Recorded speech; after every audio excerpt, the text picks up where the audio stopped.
সাকিব আল হাসানকে ছাড়াই হলো জাতীয় দলের প্রথম দিনের ফিটনেস ক্যাম্প। জিম্বাবুয়ের বিপক্ষে টি-20 সিরিজকে সামনে রেখে ফিটনেস টেস্টে অংশ নিয়েছে ক্রিকেটাররা। বঙ্গবন্ধু স্টেডিয়ামের অ্যাথলেটিক ট্র্যাকে রানিং স্ট্রেচিং করেছে ক্যাম্পে ডাক পাওয়া ক্রিকেটাররা।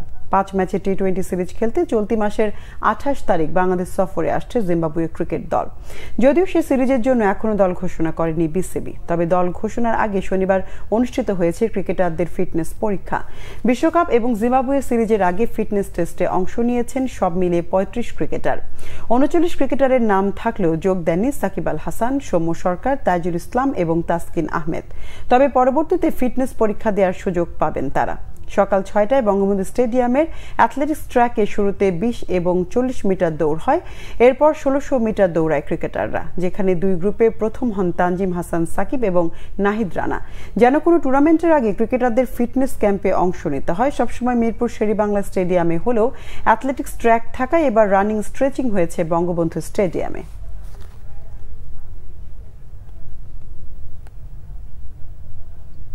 স্প্রিন্ট নিয়ে আসলে আমরা যেটা হচ্ছে যে আমরা 1600 মিটার নিচ্ছি, তাদের কার্ডিওভাস্কুলার সিস্টেমটা কিভাবে কাজ করে বা ধরেন ওদের ক্যাপাসিটি কেমন, আসলে ফিটনেস, ওভারঅল ফিটনেস। স্প্রিন্টিংটা নিলাম হাউ ফাস্ট দে আর।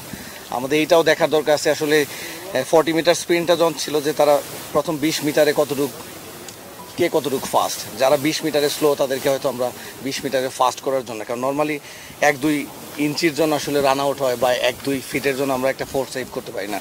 তো স্প্রিন্টিংটা আমরা দেখলাম যে কিভাবে ওদের আরও ফাস্ট করা যায়, সো দ্যাট আমরা এটা ক্রিকেটে কীভাবে অ্যাপ্লাই করতে পারি। আর ওইটাকে দেখলাম যে আমাদের আসলে মাঠে থাকার ক্যাপাসিটিটা কী পরিমাণ, সেই হিসাবে আমরা ওদেরকে